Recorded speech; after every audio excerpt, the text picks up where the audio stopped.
ചേച്ചി എന്താ ചേച്ചി കുടിക്കാൻ ഒരു ഗ്ലാസ് വെള്ളം തരും, ദാഹിച്ചിട്ട് വയ്യ. ആ അവിടെ നിന്നോ, ഞാനിപ്പോ കൊണ്ടുവരാം. ഇവർക്കൊക്കെ വരുമ്പോ വെള്ളം എടുത്തിട്ട് വന്നൂടെ? അമ്മ അമ്മ എങ്ങനെ ഈ പൊട്ടക്ലാസ് കൊണ്ട്? അവിടെ പുറത്തൊരു ചേച്ചി വന്നിട്ടുണ്ട്, അവർക്ക് കുടിക്കാൻ കൊടുക്കാനാ. കുടിക്കാനോ? അവരെവിടത്തേന്നും കൂടി അറിയില്ല. പിന്നെ എന്തിനാ നമ്മൾ ഈ നല്ല ഗ്ലാസ്സിലൊക്കെ വെള്ളം കൊണ്ടേ കൊടുക്കണേ? അമ്മ എന്താണോ പറയുന്നേ? അവരൊരു മനുഷ്യനല്ലേ. അതിനെന്താ, അപ്പൊ അവർ ഈ ഗ്ലാസ്സിൽ വെള്ളം കുടിച്ചാ മതി. അമ്മ ഇങ്ങോട്ട് തന്നെ.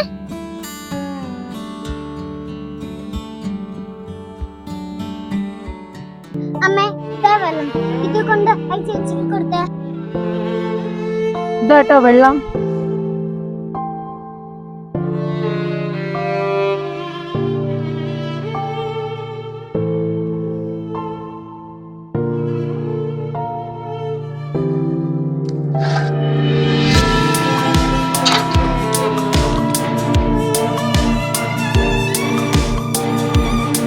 ഇതാ ചേച്ചി ഗ്ലാസ്.